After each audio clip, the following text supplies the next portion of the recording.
Bonjour à tous, nous sommes heureux de nous retrouver dans le mot de l'évêque pour une émission un peu spéciale aujourd'hui puisque l'évêque a lui aussi un invité. Bonjour Monseigneur Fanlu. Bonjour Aurélie. Bonjour Père Benoît Tartanson. Bonjour Aurélie. Monseigneur, vous nous présentez le Père Benoît Tartanson ? Oui, mais il est peut-être connu d'un certain nombre d'auditeurs. Benoît, c'est un prêtre du diocèse, il est vicaire à Montfavet, en proximité d'Avignon, même dans Avignon, puisque Montfavet est dans Avignon. Et il est aussi chargé de la pastorale des jeunes et des vocations dans le diocèse. Donc c'est à ce titre-là qu'il vient nous rejoindre ce matin.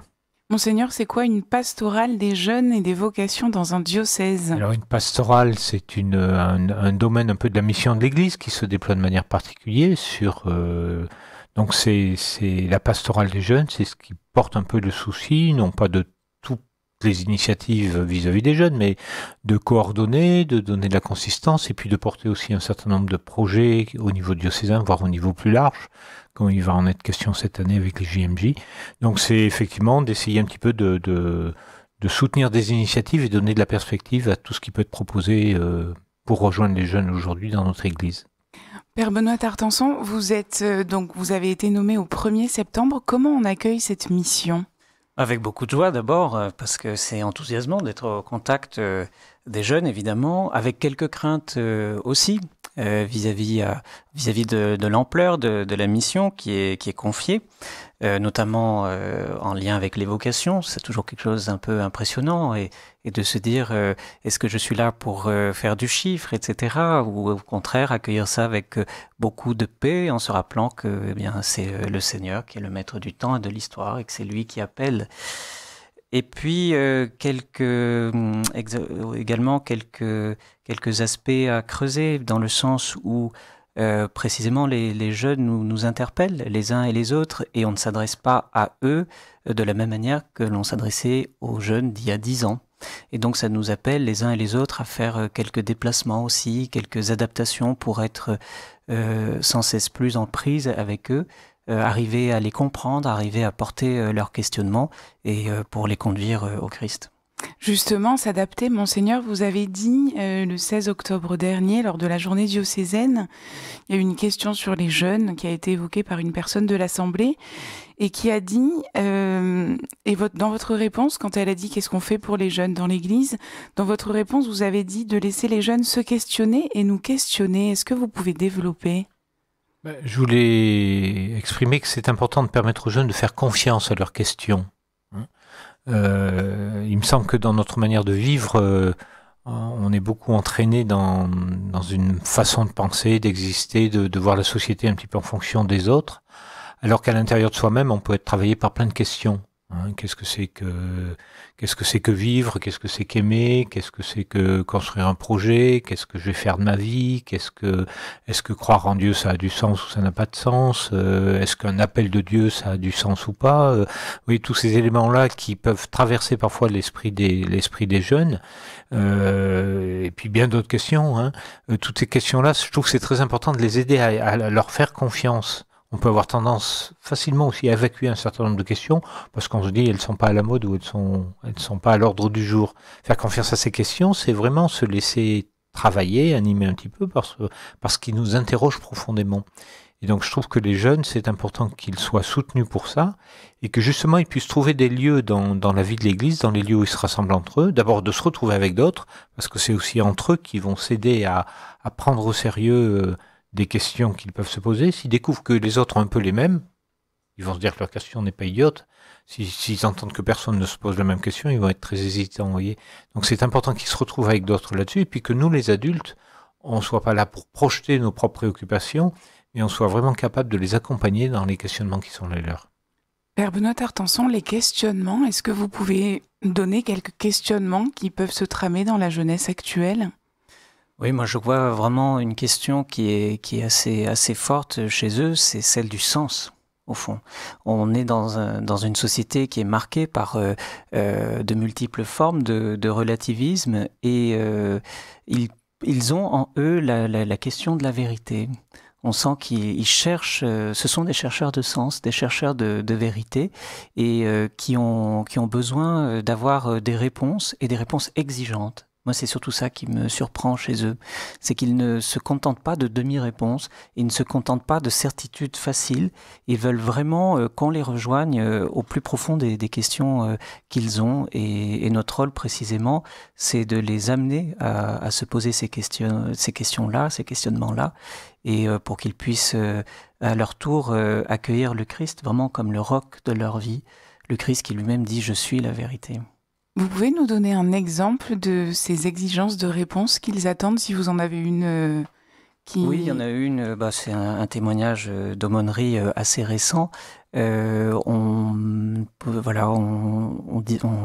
discutait ensemble sur la vie éternelle, et puis l'un des jeunes tout de suite sentait que les réponses étaient trop faciles, et a essayé d'élever en quelque sorte un peu les choses, et en disant mais on parle de la vie éternelle, très bien, et concrètement comment est-ce que je me prépare ici à la vie éternelle? Et c'était très beau de voir qu'il avait en fait réalisé véritablement une synthèse personnelle. C'est-à-dire que pour lui on ne pouvait pas parler de la vie éternelle sans vraiment prendre en compte l'agir chrétien ici et maintenant sur cette terre.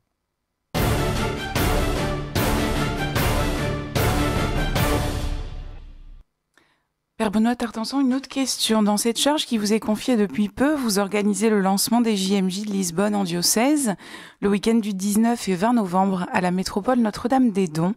C'est organisé par qui et pour qui est-ce prévu ce week-end-là ? Donc c'est le service diocésain de la pastorale des jeunes et des vocations qui l'organise en lien avec l'équipe des JMJ qui est déjà en place depuis quelques mois à présent. Et c'est une grande joie de pouvoir enfin lancer en diocèse les JMJ. Le diocèse ne sera pas le seul à le faire puisque c'est la date qui a été choisie par le Saint-Père pour fêter la Journée mondiale de la jeunesse. On connaît bien les JMJ avec des images de rassemblements internationaux très grands, etc. On connaît moins la Journée mondiale de la jeunesse et chaque année, il y a une journée qui est consacrée à la jeunesse. Et cette journée tombe sur la fête du Christ roi.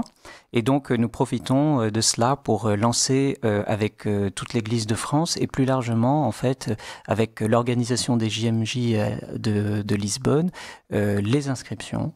Et donc nous entrons de plein pied dans la période de préparation de ces JMJ.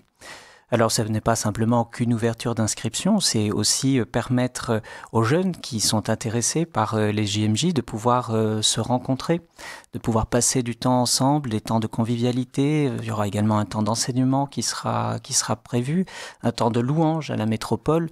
Notre belle métropole va se transformer en lieu extraordinaire pour un concert de louange le temps d'une soirée.